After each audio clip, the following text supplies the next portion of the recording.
পাকিস্তানলৈ গ'লে ওচৰৰ দেশ এখনলৈ গ'লে মানুহ দেশত ঘূৰি হ'ব পাৰে নেকি? মই যদি কাইলৈ পাকিস্তানলৈ যাওঁ এইটো কি মোৰ ডাঙৰ অপৰাধ নেকি? তেতিয়াহ'লে গৌৰৱ গগৈক ফাঁচি দিয়ক।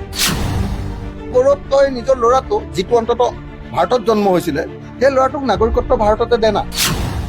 কি পাকিস্তান কানেকশ্যন আছে গৌৰৱ গগৈৰ? যদি পাকিস্তান কানেকশ্যন আছে হিমন্ত বিশ্ব শৰ্মাই কৈ দিয়ক না।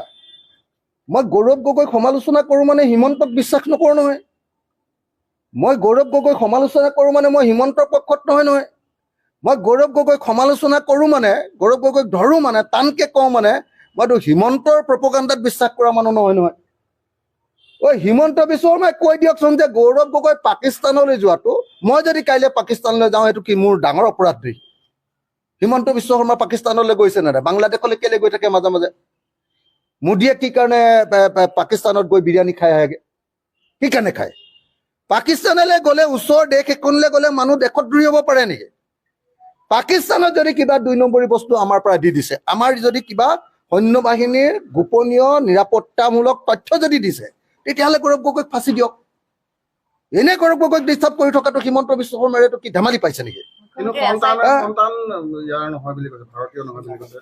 সেইটো চাগে অকণমান বেয়া কথা কৰিছে বুলি মই ভাবোঁ। সেইটো মানে মই ক'লেতো আৰু মোৰ নিজৰ সন্তানটোক আৰু ভাৰতীয় নকৰি মইনো আৰু ইংলেণ্ডৰ কৰিম নেকি? কিন্তু সেইটো এটা লিগেল প্ৰশ্ন নহয়। সেইটোৰ কাৰণে গৌৰৱ গগৈক কোনেও ফাঁচিও দিব নোৱাৰে, জেলো দিব নোৱাৰে। যে তোমাৰ ল'ৰাটো কিয় লণ্ডনৰ হেৰি কৰিলা, ইংলেণ্ডৰ নাগৰিক কৰিলা, তাৰ কাৰণেতো গৌৰৱ গগৈক ফাঁচি দিব নোৱাৰে। সেইটো এটা নৈতিক প্ৰশ্ন যে মোৰ নিজৰ দেশৰ মই MP, মই নিজৰ দেশৰ লিডাৰ অফ দ্য অপজিশ্যন, মোৰ ল'ৰাটোৱে যদি নিজৰ দেশৰ নাগৰিকত্ব নলয় তেতিয়াহ'লে সেইটোতো লাজৰ কথা এটা, সেইটো এটা মৰেলিটি এটা কথা। কিন্তু এটা সময়তে মনত ৰাখিব লাগিব আকৌ যে একেই বৈদেশিক মন্ত্ৰী জয়শংকৰ ল'ৰা ছোৱালীও আকৌ নাগৰিকত্ব আকৌ বিদেশতে আছে, বুজিছানে নাই?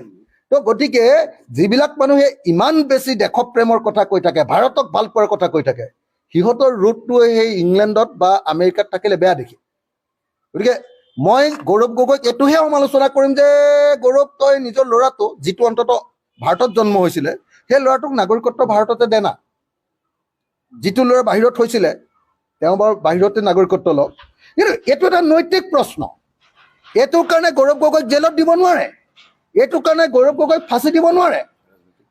এইটোৰ কাৰণে গৌৰৱ গগৈক লগত ৰাজনীতি কৰিব পাৰিব, গৌৰৱ গগৈক ডুবাব পাৰিব অলপ।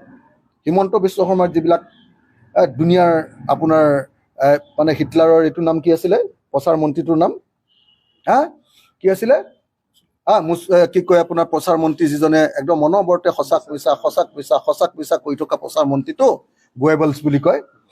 এই হিমন্ত বিশ্ব শৰ্মাৰ গোৱেবলছৰ নীতিমতে এইটো প্ৰচাৰ কৰি থাকিব পাৰিব, কিন্তু গৌৰৱ গগৈ নোমডালো ছিঙিব নোৱাৰে যদিহে পাকিস্তানৰ কিবা গণ্ডগোলীয়া তথ্য সৰবৰাহ কৰা তথ্য নাপায়। গৌৰৱ গগৈক সমালোচনা কৰোঁ মানে গৌৰৱ গগৈক ডুবাবলৈ নাচাওঁ আকৌ দেই। গৌৰৱ মোৰ ভাই, গৌৰৱ আমাৰ সতীৰ্থ, মানে এলায়েন্সৰ সতীৰ্থ। কিন্তু গৌৰৱে গণ্ডগোল কৰাৰ কাৰণেহে গৌৰৱক সমালোচনা কৰোঁ। কোনোবাই আকৌ মোক জেক মাৰি গৌৰৱৰ বিৰুদ্ধে কয়, এইটো নহ'ব আকৌ দেই। Thank U.